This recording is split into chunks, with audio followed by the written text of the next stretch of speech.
God's Word is truth. Ayan po yung pamagat ng ating mensahe ngayong umagang ito.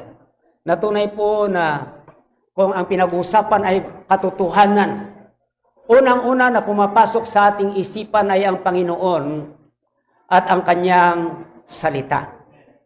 At hindi po lingid sa atin na one of the attributes of the author of the Holy Scriptures is truth. None other than God.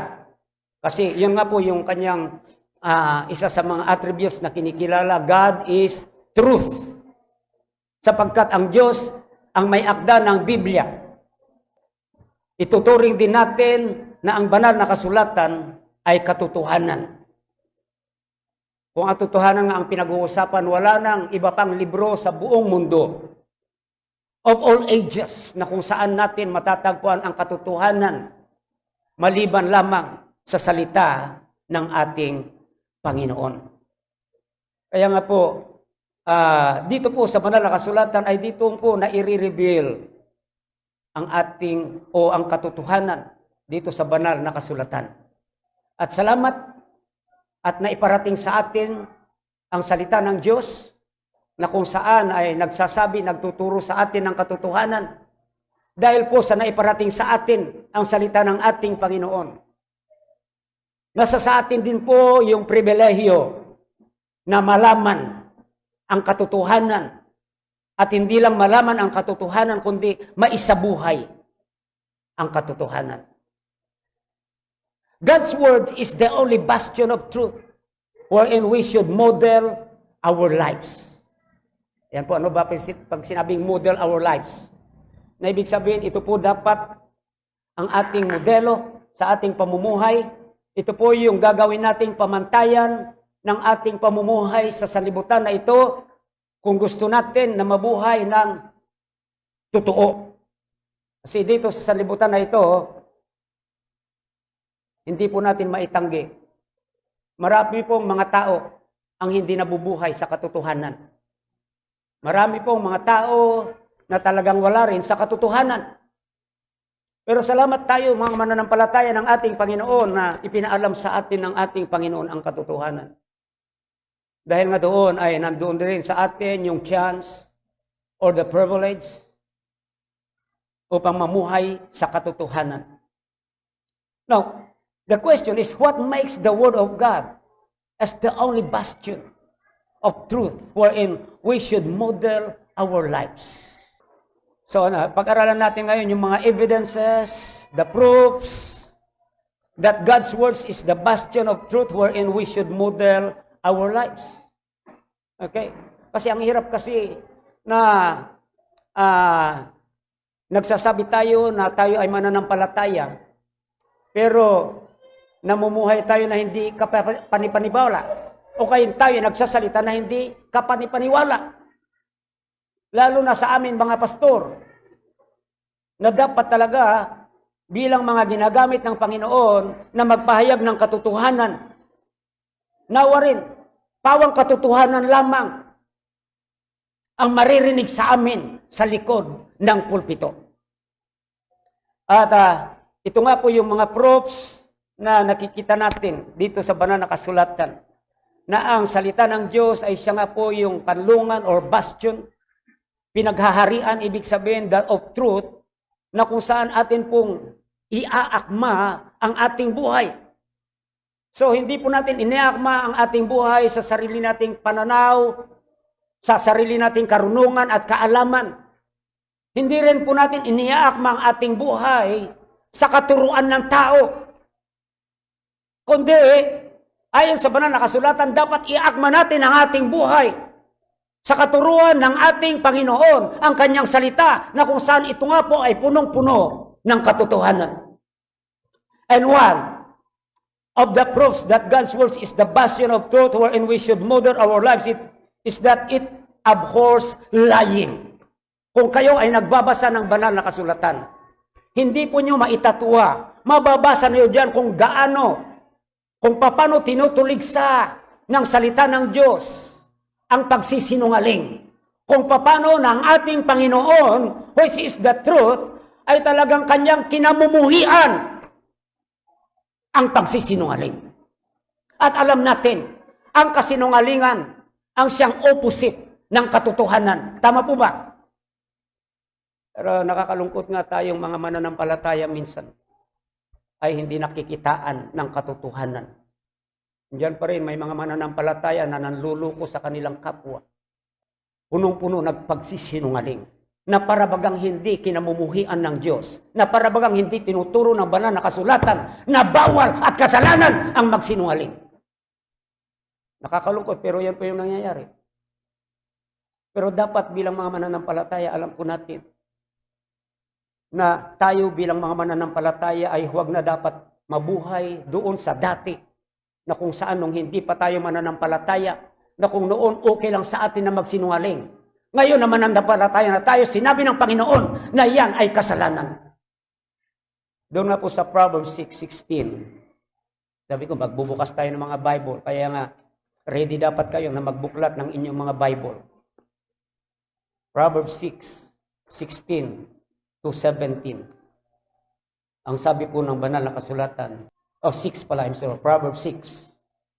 Okay, so medyo nagkakamali yung pagtingin ko. Sabi rito, these 6 things that the Lord hate,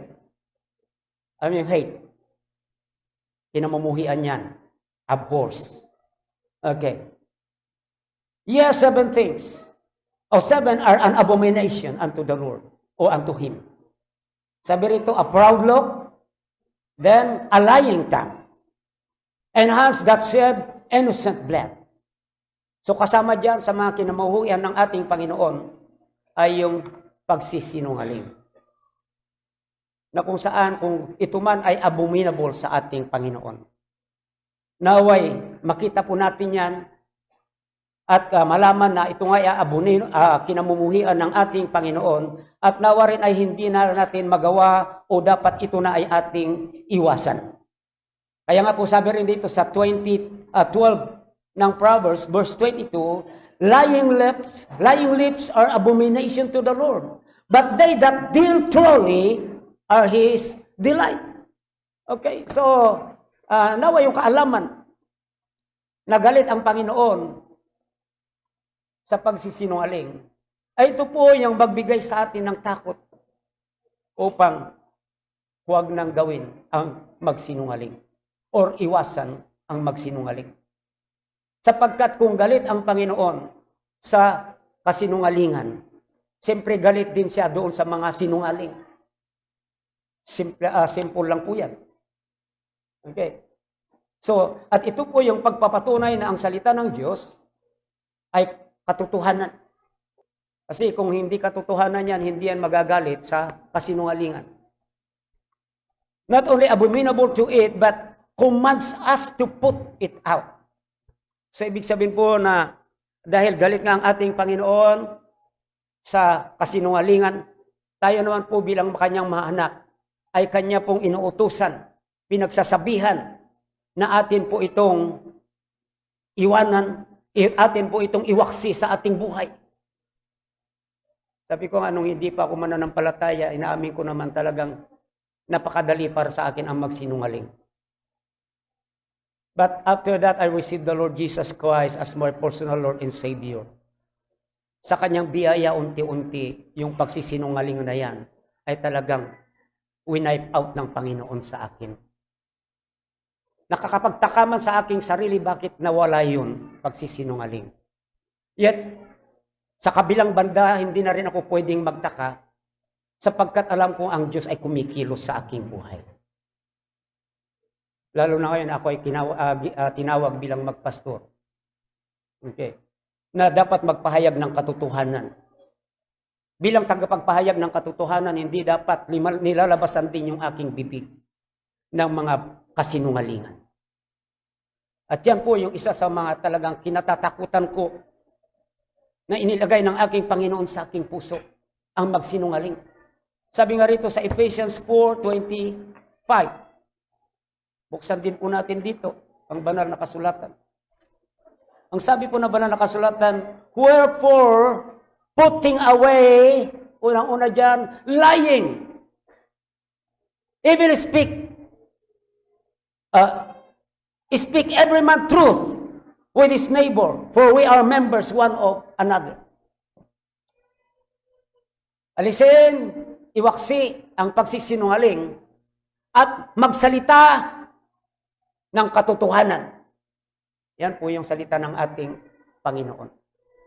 Kaya nga po ito po yung ating tatandaan bilang mga mananampalataya ng ating Panginoon. At hindi lang dapat tandaan, ipanalangin natin kung nagagawa pa natin na magsinungaling, na yan ay maalis o tanggalin ng Panginoon sa atin. Sapagkat walang silbi na namumuhay tayo sa katotohanan kung nagagawa pa rin natin ang magsinungaling. Minsan, nalulungkot ako sa mga Bible study. Pag Bible study, kinakausap ko sila, attend kayo. Sige, pastor, attend kami. Asang-asa ako na may masusundo. Susunduin pa sila. Tapos, umaga ng panambahan o bago manambahan, magsusundo sana, text sila, pastor, wala pong attend sa amin. Nakakalungkot man, pero ganyan po ang nangyayari. Pero sa aking isipan, ito yung mga bagong mananampalataya pa lamang. Ibig sabihin, baby. Na kailangan pang turuan.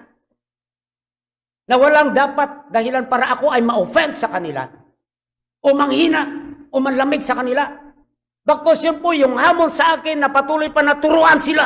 Upang sila rin ay matuto ng salita ng ating Panginoon. Kasi kung gi-give up na agad ako, na-offend na, walang mangyayari sa gawain ng ating Panginoon. At it abhors lying. Second, proof or evidence that God's word is the bastion of truth wherein we should model our lives is that it condemns hypocrisy. Hypocrisy. Ano ba yung hypocrisy? Si plastic lang naman ang alam natin eh. Pero yung pagkukunwari, ang pagkukunwari po, hindi po pagsasabi rin ng totoo, pero hindi po talaga lying yan. Pagkukunwari nga eh. Okay. Na ibig sabihin, iba yung kinikilos sa katotohanan. Iba yung sinasabi sa katotohanan.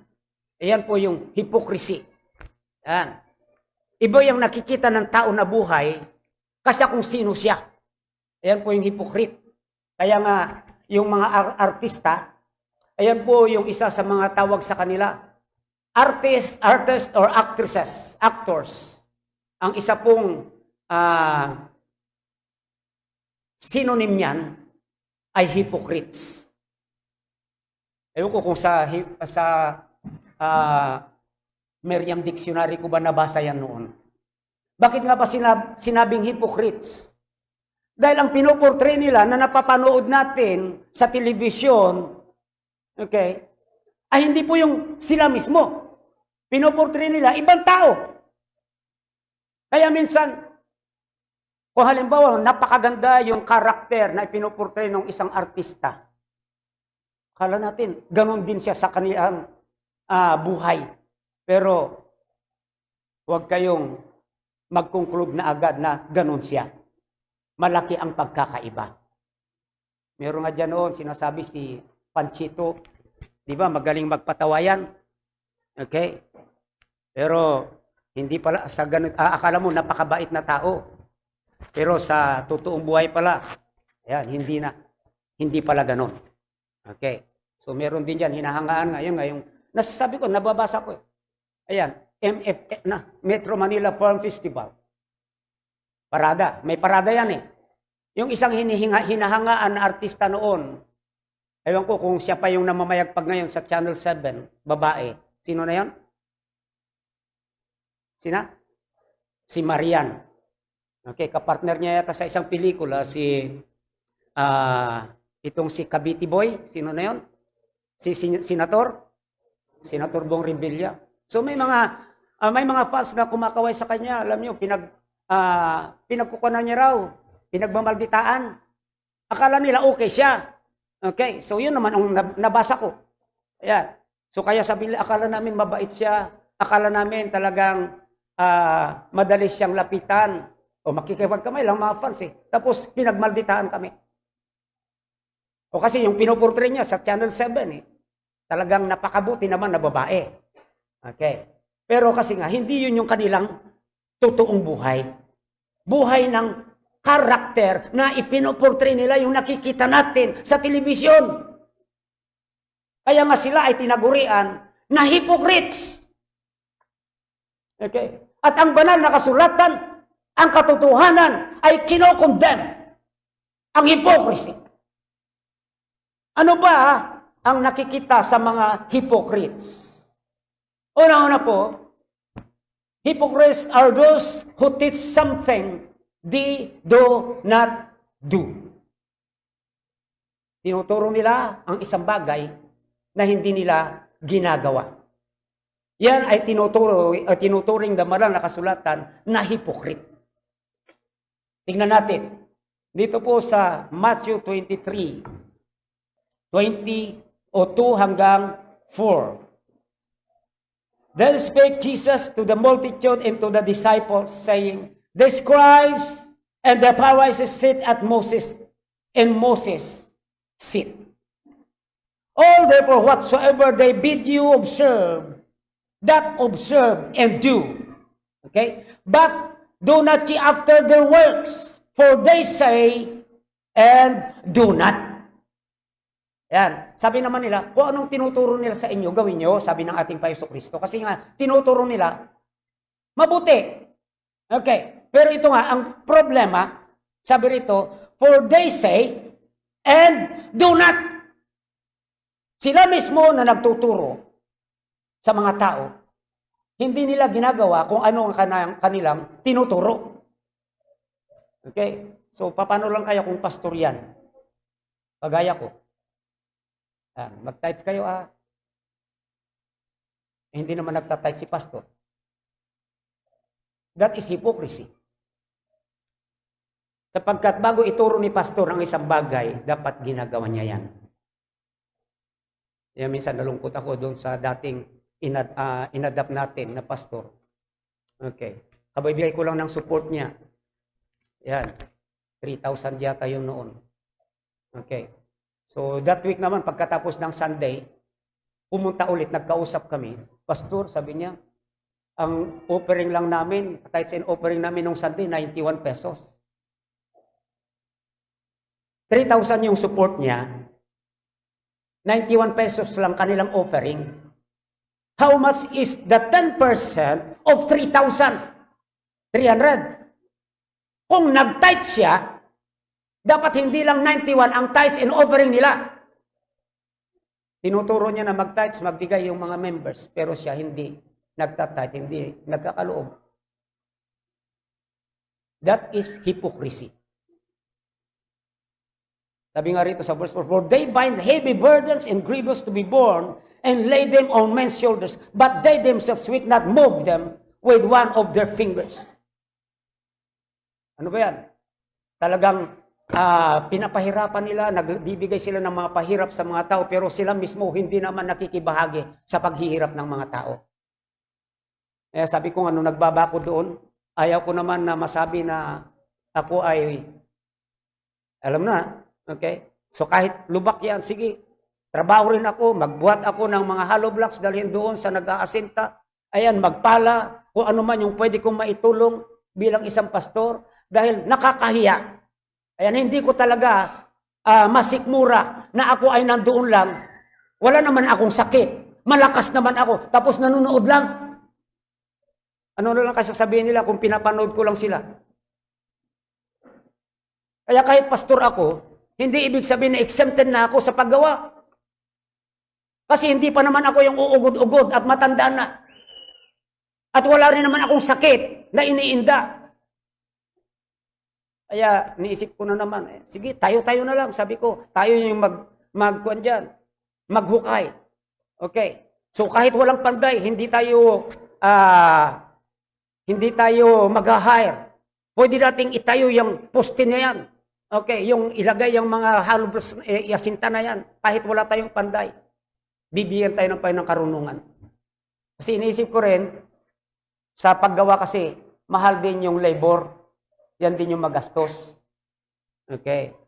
So, ilang hollow blocks na yung mabibili nung i-kuan. Ay, kung 4 lang tayo, sige, basta, kahit na mabagal tayo, basta tuloy-tuloy yang magagawa natin yan. Okay. So, pero siyempre, kailangan pa rin ng tulong ng ating Panginoong kalakasan, kalusugan. So, yun po yung isa sa mga masasabi natin, sinasabi ng banal na kasulatan, why it condemns hypocrisy. Na kung saan ito po ay kasalungat din ng katotohanan. Hypocrites are those who teach something they do not do. Secondly, hypocrites are those who appears good outside, but full of evil inside. Yan, napakaganda yung paningin sa labas, pero yung puso naman nila, punong-puno ng kasamaan. May mga tao bang ganyan? Yung kanilang reputasyon lang ang tinitignan, pinapabango, pinapaganda, hindi yung kanilang puso. Kung ano lang yung nakikita ng tao, pero yung nakikita ng Diyos, wala silang pakialam doon. Di bali ng bulok yung nakikita ng Diyos. Basta't yung nakikita ng tao, napakaganda. Kaya nga, ikinukumpira sila ng Panginoon sa open sepulcher. Libingan. Yan. Punta ka sa mga libingan. Halimbawa, yung mga nicho. Nicho ba tawag doon? Yung nicho yon, pinturado pa. Okay, maganda, malinis. Pero pagbuksan mo, tingnan mo sa loob, ano makikita mo doon? Yung naagnas na, naging lupa na, mabaho, malansa, na labi ng patay. Noon po ang pagkaka-describe ng ating Panginoon sa mga hypocrites. Sabi nga rito sa Matthew chapter 6, verse 2. Therefore, when thou doest thine alms, okay, do not sound a trumpet before thee as the hypocrites do in the synagogues and in the streets, that they may have glory of men. Verily I say unto you, they have the rewards. Yung pakitang tao ito. Yan. Pakita nila na sila ay mabagbigay. Pero, pakitang tao lang pala. Okay. So, tingnan din natin yung ibang mga talata rito. Doon po sa chapter 23, verse 25 and 26 o 27. Ang sabi naman po rito, woe unto you, scribes and Pharisees, hypocrites, for ye make clean the outside of the cup and the platter, but within they are full of extortion and excess. Thou blind Pharisee, cleanse first that which is within the cup and platter, that the outside of them may be so also, clean also. May woe unto you, scribes and Pharisees, sabi ron sa 27, hypocrites, for ye are like unto whited sepulchres, which indeed appear beautiful outward, but are within full of dead men's bones and of all uncleanness. Ito po yung Pharisee ay hypocrites na kung saan hindi nabubuhay sa katotohanan. Ang gusto lang makita ng tao, yung panlabas na pakitang tao, yung hindi talaga sila. At madalas nakikita natin sa mga politiko, yan, akala mo ang babait, lalo na pag panahon ng kampanya. Yan na nga, yung mga artista. Ganon din yung mga mayayaman na tao, minsan akala mo mababait sila. Mga tao na yan ay talagang wala na silang ginawa kundi babanguin yung kanilang sarili. Upang sa ganon ay suportahan sila ng mga tao. Pero yung kaloob-looban pala nila ay bulok. Walang katotohanan. Tama po ba? Those who appears good outside but full of evil. inside. Those who teach something they do not do. Thirdly, a hypocrite are those who appears to be godly but inwardly corrupt. Papakilala sila na sila ay makadiyos. Pero kabaliktaran naman. Sila naman ay hindi talaga makadiyos. Okay. So, tingnan natin ang sinasabi ng banal na kasulatan sa Matthew chapter 7, verse 6. Mark ba? Mark 7, verse 6. And he answered and said unto them, Well, hath Isaiah prophesied of you hypocrites? As it is written, These people honoreth me with their lips, but their heart is far from me. Marami dyan, nag-aakto na mga relihiyosong tao na makadiyos, pero hanggang bibig lang pala. Hanggang yung pakitang tao lang pala. Yung kanilang puso, malayo sa ating Panginoon. Kaya nga, iniisip ko na lang yung mga komunista na mga pari, na mga pastor. Marami kasing ganyan ngayon eh. At hindi kaila sa atin yan. Doon sa amin, natagal na natago yan sa mga taga sa amin. Kasi yung pinakamalaking iglesia doon sa amin, yun po yung iglesia na kinalakian ko. Okay, nung nagising na ako, nagkaroon ng malay, yun na yung iglesia na inaatenan namin. At nalaman ko na yung lulo ko, siya yung nag-donate ng lupa na pinagtayuan ng bahay, sambahan doon ng iglesia.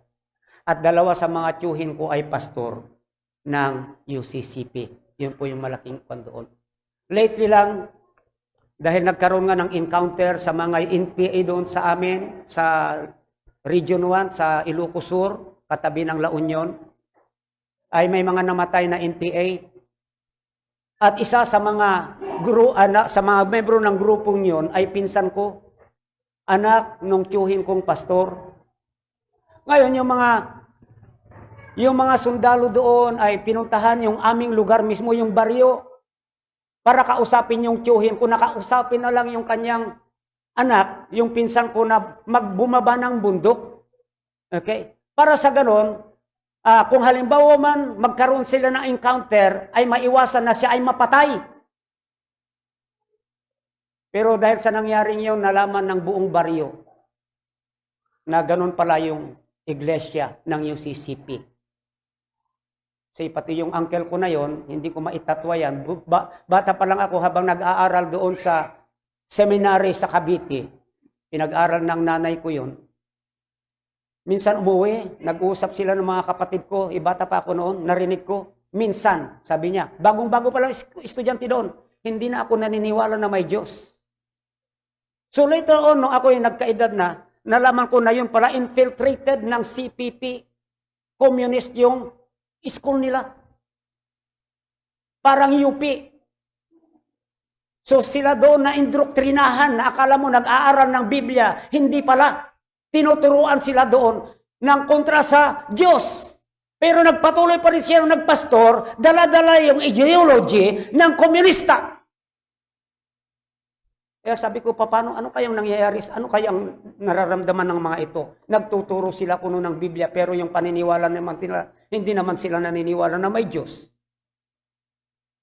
Hindi ba yan hypocrisy yan? Yes.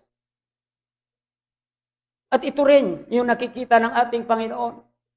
Noong panahon, may mga nagtuturo o may mga nag-aakto na sila ay godly, pero hindi naman. Yan. Hindi sila kumikilala sa ating Panginoon. Yan po ang isa sa mga hypocrites kung tawagin. They appear to be godly but inwardly corrupt. And number 4, those who see others' mistakes but cannot see theirs. Nakikita yung pagkakamali, ang kasalanan ng iba. Pero yung sarili nila, napakabuti, napakatuwid nila. Wala silang nakikita na anuman pagkakamali. sa kanilang sarili. Hypocrites. Tingnan nyo sa Luke 6:41-42.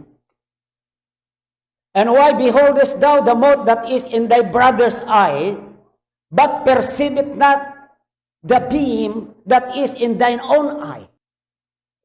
Ayan yung puwi, yung ano ba yun? Yung nalalagay sa mata na kwan. Puwing. Okay? So tatanggalin ko yung puwing mo. Pero siya naman may puwing sa mata. Kadalasan nakikita natin ay nasa kasabihan yung muta. Okay. Ay may muta ka pero hindi nakikita yung kanyang muta. Ayan. Pero yan po. Kinatanggalin ko yung puwing mo pero may puwing siya sa mata. Ayan. Bakit mo? Ayun yung sinasabi ng ating Panginoon dito. Sabi nga sa verse 42, either how canst thou say to thy brother, let me pull out the mote that is in thine eye, when thou thyself beholdest now the beam that is in thine own eye? Thou hypocrite! Cast out first the beam out of thine own eye, and then shalt thou see clearly to pull out the mote that is in thy brother's eye. Yun po kasi yung kadalasan nangyayari sa atin. Puna tayo ng puna doon sa pagkakamailan ng iba pero hindi natin nakikita yung ating pagkakamali. Hypocrite, wala sa katotohanan yan. Para maging totoo ka, unang-una natignan mo yung pagkakamali mo. Upang sa ganun, malinis ang konsensya mo. Walang malisya. Pag sinabi mo, natanggalin ko yung puwing mo. Halimbawa, iyaw, pinuna mo yung iba sa kanilang pagkakamali, ay kapanipaniwala ka. Kasi maayos kang tao. Okay. Pero kung andyan ka rin, puno-puno ng pagkakamali, pagkakasala, hindi mo maamin yan, tapos puna ka ng puna sa iba, nakikita mo yung pagkakamali ng iba, pagkukulang ng iba, pero tingin mo sa sarili mo, matuwid ka. Paraisi ka. Hypocrite. Wala ka sa katotohanan. Yan po ang isa sa mga proof or evidence that God's word is the bastion of truth wherein we should model our lives. It abhors lying. It condemns hypocrisy. It hides nothing. Walang tinatago. Mga tao ngayon, mahilig magtago. Magtago ng baho. O parang sila ay mag-appear na maayos at walang bahid dungis. Pero ang Biblia, walang tinatago yan. Ano ba makita natin dito? Tingnan natin ha. Kung bakit sinasabing it hides nothing. Una-una, it does not protect anybody. Walang pinoprotektahan. Dito kasi sa libutan na ito, usong-uso yung pagpuprotekta sa ibang tao. Pinoprotektahan lang kita. Kaya ayaw kong malaman nila kung ano yung baho mo. Pero totoo na may baho. Pinoprotektahan lang. Ayaw mabulgar kung ano yung baho. Pero ang Biblia hindi. Walang tinatago yan. Kaya nga masasabing katotohanan. Kasi pag may tinatago, hindi mo pwedeng sabihin na may katotohanan yan. Ano ba ang ginawa ni Abraham dito? Sabi rito, and it came to pass when he was come near to enter into Egypt, that he said unto Sarah his wife, behold, now I know that thou art a fair woman to look to. Therefore, it shall come to pass when the Egyptians shall see thee, and they shall say, this is his wife, and they will kill me, but they will save thee. I pray thee, thou art my sister, that it will be well with me, for thy sake, and my soul shall live because of thee. Pinagsinungaling niya yung kanyang asawa. Sabihin mo, kapatid lang kita, hindi kita asawa.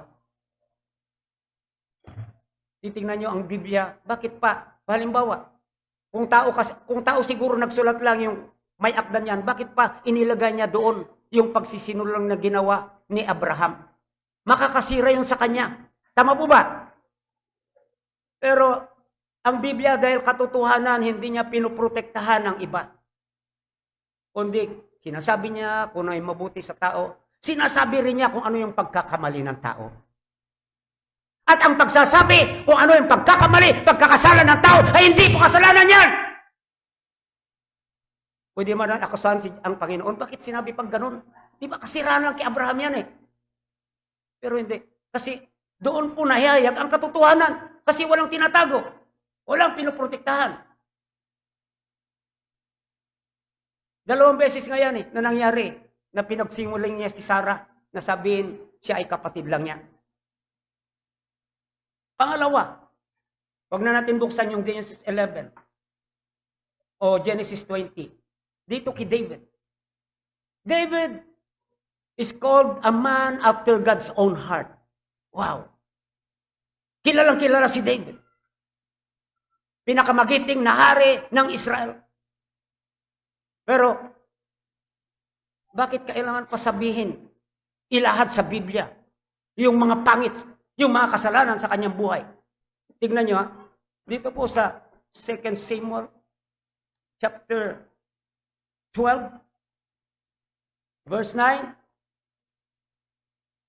Ito ay pagkatapos na yung mga pangyayari, ito ay sinatan na nagsasalita rito kung ano yung ginawa ni David. Sabi rito, wherefore, hast thou despised the commandment of the Lord to do evil in His sight? Necessary ba yan? Bakit kailangan pa sabihin niya? Pero sinabi rito. Why? Para ipaalam sa atin na ang Biblia ang katotohanan. Okay. Sabi rito, thou hast killed Uriah the Hittite. Anong tawag sa mga namamatay tao? Murderer. Siya yung mastermind ng pagpatay sa asawa ni Bathsheba na si Uriah. At ito pa. And has taken his wife to be thy wife, and has slain him with the sword of the children of Ammon. Hindi lang niya pinatay yung asawa ni Bathsheba, inasawa pa niya si Bathsheba. Noong buhay pa, yung asawa ni Bathsheba, inasawa na niya isang gabi. Kaya na pinapatay ang asawa ni Bathsheba dahil nabuntis. Gusto itago ni David. Pero ang Diyos hindi niya tinago niyang pangyayari niya. Kasi ang kanyang salita ay totoo. Nakikita niyo ba yung point dito? Sa ibang mga libro, hindi kayo makakita ng ganyan, sasabihin yung mga bago ng tao. Yung mga kabutihan lang sasabihin niya. And that is the difference. Alam niyo, kaibahan ng katotohanan sa mga punong-puno ng kasinungalingan. May pagtatago doon sa mga punong-puno ng kasinungalingan. Pero sa salita ng Diyos, walang itinatago. It does not protect anybody. Secondly, it does not favor anybody. Wala rin pong pinakaburan ang salita ng ating Panginoon. Na kung saan ito po ay nagsasabi, nagpapahayag na ito yung katotohanan. Alam niyo po yung salitang pabor, sa ating gobyerno ay pusong-puso yan, halimbawa may mga proyekto ng ating gobyerno. Bawat project yan, hindi naman basta ini-award yan sa mga kontraktor. Okay?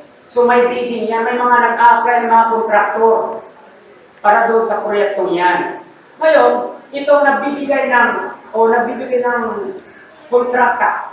Halimbawa, DPWH, meron silang pamatayan, guidelines na sinusunod na kung saan kailangan maabot ng mga applicants na kontraktor.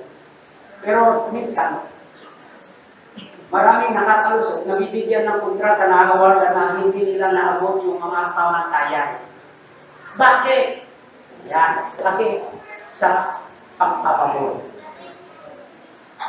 Yung pa yung isa ay hindi karapat-dapat, hindi niya namin yung mga conditions.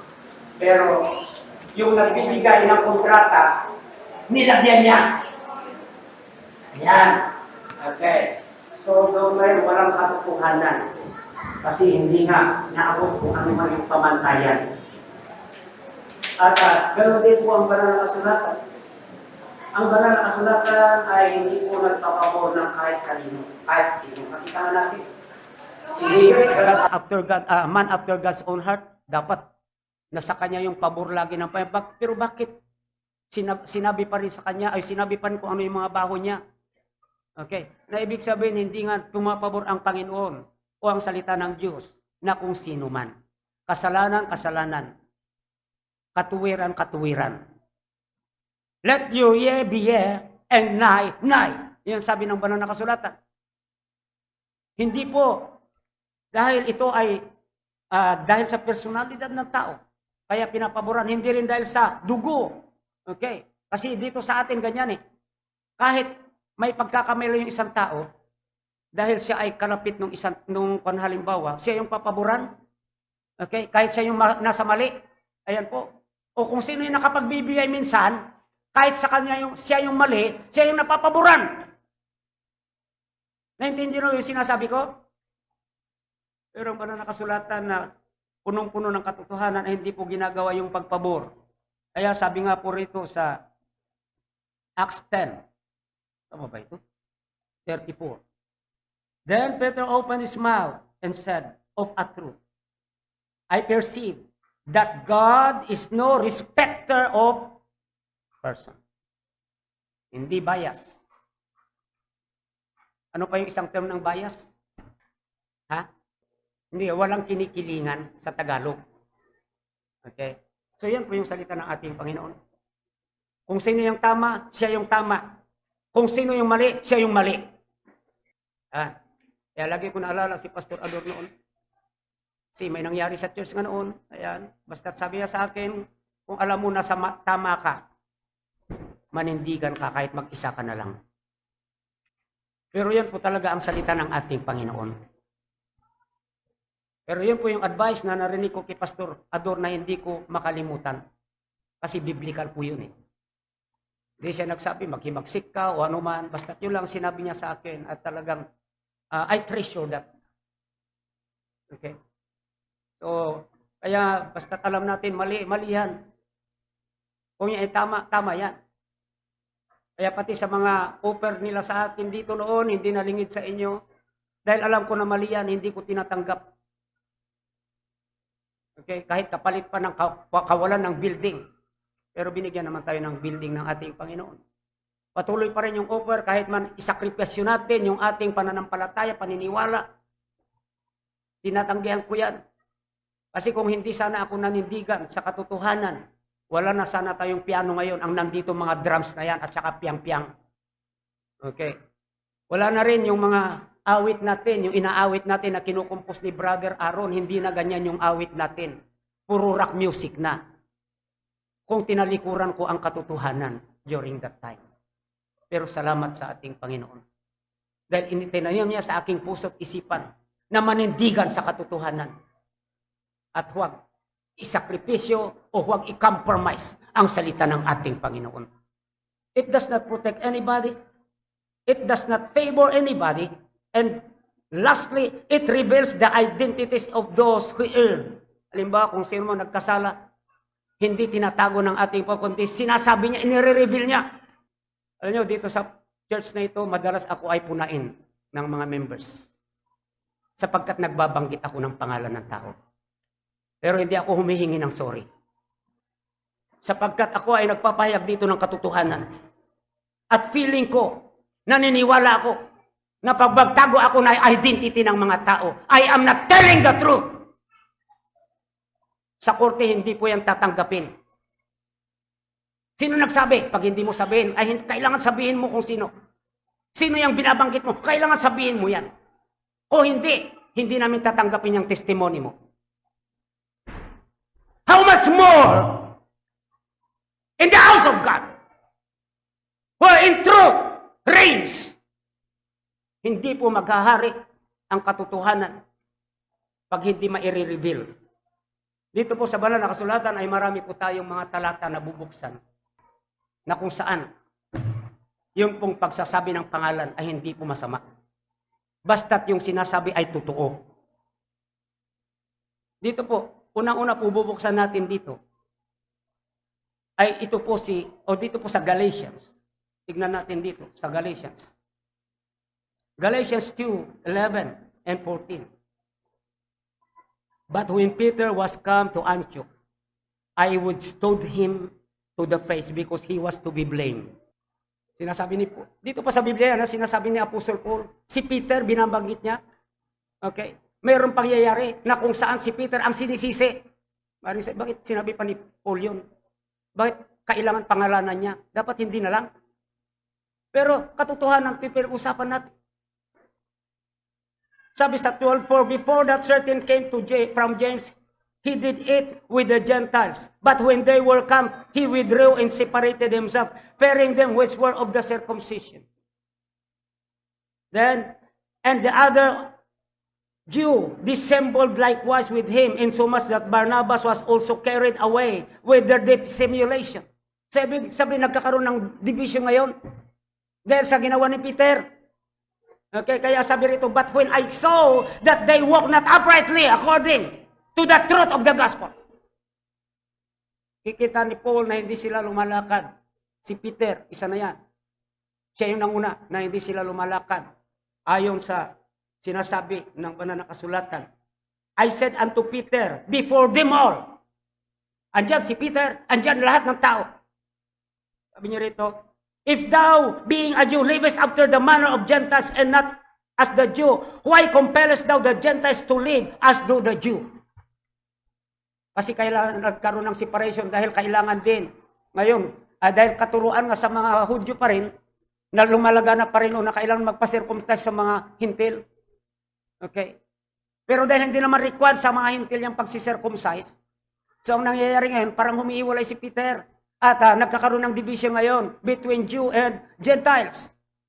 Na kung saan sila naman iisa mananampalataya ng ating Panginoon. Dapat walang division na nangyayari. Pero yun nga, nakikita ni Paul na si Peter. At pinangalanan niya rito. Hindi niya sinabi, merong isa dyan. Hindi ko nababanggitin ang pangalan. Hindi po yan nakalagay dito sa Biblia. Binanggit niya yung pangalan. Kung sino yung dahilan. Sino yung may sala. Pangalawa, natitignan natin dito ay 2 Timothy chapter 4 verse 10. Sabi rito, for Demas hath forsaken me, having loved this present world, and is departed unto Thessalonica, Crescens to Galatia, Titus unto Dalmatia. Ay si Demas, nakasama ko sa misyon. Iniwan ako kasi mas minamahal niya ang sanlibutan. Pari sabihin natin, bakit kailangan pa sabihin ni Paul yan? Nakakahiya naman. Paninira yan kay Demas. Paninira ba yun? Pagsasabi ng katotohanan? Hindi po. Pero bakit kailangan pakalanan niya? Para mahayag ang katotohanan. Kung hindi niya pangalanan, sasabihin ay hindi totoo. Dapat pangalanan. Right! Ilang pambabatikos na ang naririnig ko. Natatanggap ko. But I know in my heart, I am telling the truth. Kaya kahit man batikusin ako ng batikusin, I have to say, what is the truth? Hindi po pwede na magkaroon ako rito ng kuntiman pagsisinungaling o pagtatago. Sapagkat ang pagtatago kahit kuntiman ay hindi pagpapahayag ng katotohanan. Yan po yung malinaw na nakikita ko sa Biblia. Tayo ba, pwede ba natin questionin ang Bible? No, we cannot question it. Because it is the truth. Pero bakit kung si pastor na ang magsabi? Kabi-kabilang batigos. Minsan nasasaktan ako dahil hindi naman ako bato eh. Hindi rin ako robot. Tao pa rin ako. But I have to do my duty. I have to do my responsibility. Ano man ang sabihin nyo sa akin? Kamuhian nyo man ako. Iwanan nyo man ako. I have to continue telling the truth. Because that is my job as a man of God. May dalawa pa na titignan natin dito. Okay, para sa ganun ay masatisfy tayo. Dito po sa verse 14 din, 2 Timothy chapter 4, verse 14. Alexander the coppersmith. Talagang dinescribe pa kung sino yung Alexander na yan. Kasi baka sabihin, sinong Alexander yun? Maraming Alexander ah. Sasabihin kay Paul, si coppersmith. Ayan. Okay, talagang in-identify niya talaga kung sino yung Alexander na yan. Ito yung coppersmith. Ano ba yung coppersmith? Anong gawain niyan? Yan ba yung mga panday? Okay, sabi niya rito, did me much evil. Ang daming kalukuhan, ang daming kasamahan na ginawa ng taong yan sa akin. Ang sabi ni Paul, wow, questionin ba natin? Bakit naman ganyan sinasabi mo? Paninira na yan. Pero hindi. Para maipahayag lang kung ano yung katotohanan. And lastly, meron pa rito sa 3 John, verse 9. I wrote unto you the church, but the Eutychus, who loveth to have the preeminence among them, receiveth us not. Ay, ibalita na itong si Eutychus ay gustong-gusto niya siya yung naitataas. Okay? So maganda bang ibalita yon? Okay? So, pero sinabi rito ng banal na kasulatan, ay gustong-gusto niya siya yung naitataas, siya yung nakikilala, siya yung tanyag. Okay? Si Eutychus. Pwede namang sabihin, ay meron dyan eh. Kilala ko. Hindi ko lang pwedeng sabihin pangalan sa inyo. Pero alam niyo na siguro yan, kilala niyo siguro. Hindi ganun ang pagkakasabi rito. Talagang direkta sinabi niya si Eutychus. Yan. Yung mahal na mahal niya. Yung siya ay naitataas. Kinikilala sa loob ng iglesia. Ito po, it reveals the identity of those who err. And naway maunawaan nyo kung bakit paminsan-minsan nagbabanggit ako ng pangalan dito. Hindi ito ay sariling karunungan ko lang, kaalaman ko. Hindi rin dahil may galit ako sa tao. Kundi isa lang po ang nasa isip ko to reveal the truth. Kaya kailangan kong magbangkit ng pangalan. Minsan sa mga examples ko, ayan. Kasi pagka gumamit ng example na maganda, walang nagko-question eh. Halimbawa, maganda yung ikukwento doon sa tao. Pangalanan, walang nagko-question. Pero bakit pagka naggawa ng example na yung parang kasiraan doon sa tao na at yun ay binanggit ay napupulaan na yung pastor? Eh saan sisilingon saan ba talaga pupwesto si pastor? Okay. So ako bilang pastor, ako ay papanig kung ano yung katotohanan. Ayun lang naman. Kaya sabi ko, batikusin mo yung ako. Ayan, kagalitan nyo ako, galit kayo sa akin, o iwanan nyo ako, patuloy pa rin sasabihin ko kung ano yung totoo. Dahil ganyan po ang banal na kasulatan, na kung saan kinikilala natin na ito ay katotohanan. Since God's words is the bastion of truth wherein we should model our lives, then, according to the Bible, we are to walk in truth. Doon po sa 2 John chapter 1, verse 1 to 6, sabi rito, the elder unto the elect lady, and her children whom I love in truth, and not I only, but also and they, all they that have known the truth. For the truth's sake, which dwelleth in us, and shall be with us forever. Grace be with you, mercy and peace from God the Father, and from the Lord Jesus Christ, the Son of the Father, in truth and love. I rejoice greatly that I found of thy children walking in truth, as ye have received commandments from the Father. Kung ito nga ay katotohanan, tayo po bilang anak ng Diyos naway mamuhay din tayo sa katotohanan. Iwasan natin yung buhay na kasinungalingan, buhay na punong-puno ng hipokrisi, yung pagtatago para lamang maitaas o maprotektahan yung ating mga ano bang tawag dito kasi? Yung sarili, reputasyon. Ayan. Okay. So, pinag-uusapan natin katotohanan dito.